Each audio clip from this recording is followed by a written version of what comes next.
I like how you break it down right there. And you can elaborate on this a little bit more, but basically, our visual input and how we process this sensory information, not only for sport, like you said, but just in life, that can help us move better. That can help us to prevent injuries, of course. I like how much research you have about how this data really gives you some insight as to how you're processing information and how you're able to respond to that information. Because you can see all of the research studies that you guys have put out or have been a part of, you Yeah. see that you're finding all of these relationships with visual sensory information and how you process that, and head injuries, concussions. You're even doing research with, that was new to me, I had to look this up, but research with Alzheimer's, Parkinson's, depression, right? You're finding all of these associations with how our brain is able to process this information. And in my field, in my realm, in rehab, that's very important, because anytime you sustain an injury, or even more significantly, if you go through surgery, your brain's ability to process information is drastically changed. And Yeah. we know this now in 2020, that you rely heavily on visual input, which actually alters your efficiency to carry out movement or carry out your sport task or whatever it is. So I like how you break that down. But if you want to elaborate a little bit more on the importance of that information processing and how that relates with our vision. Yeah, see, and I think that's the key is trying to get people to understand what our company is about, right? I think in the cognitive performance space, we see a lot around psychology and how we're feeling and how we're reacting to things, positive and negative, right? Especially the negative space, like how do you deal with pressure? How do you deal with a big loss or a big issue, right? How do you recover from it? So that's a very important area. That's key. We can see big results really quickly with that if we can kind of control our mindset and how we're approaching things, and there's lots of tools and concepts that we built in there. A lot of times in the cognitive performance space, we hear a little bit about this, but not a ton about nutrition and how important it is to have the right nutrition for brain function, right?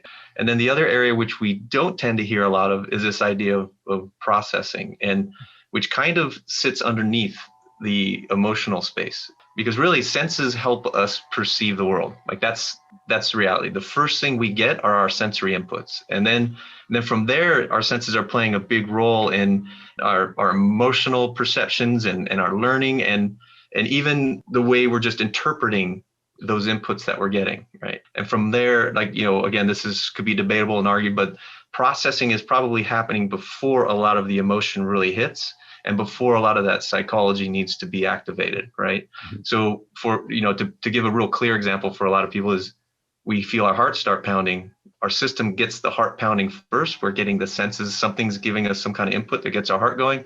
And then we start attaching, like, is this fear? Mm-hmm. Is this anxiety? Is this concern? Is this happiness, right? And that's where our mind starts wrapping around and perceiving it all and putting it into a package which says, this is now the behavior we need to react with, right? So the perception part, the stuff that we're training, vision being one of the biggest inputs that we have into our sensory input, right?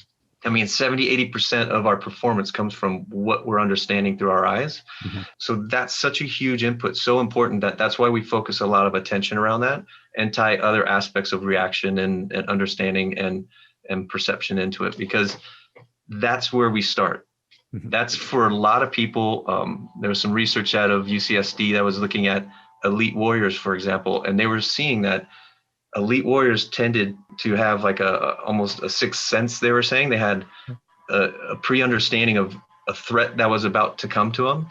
And so they were seeing it before they even knew to react to it, right? So their brain was starting to function and fire up and get into a state of awareness and alertness. So when the threat actually hit, they weren't going into a fight or flight reaction. They were already kind of past that zone and leveling back into, now it's time to react and work at it as it was hitting.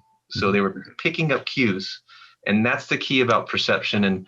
And what we're trying to do is help people pick up the details and the cues better, especially in peripheral vision area, and get the brain reacting to things earlier. So then you don't have as much of a negative consequence on the back end.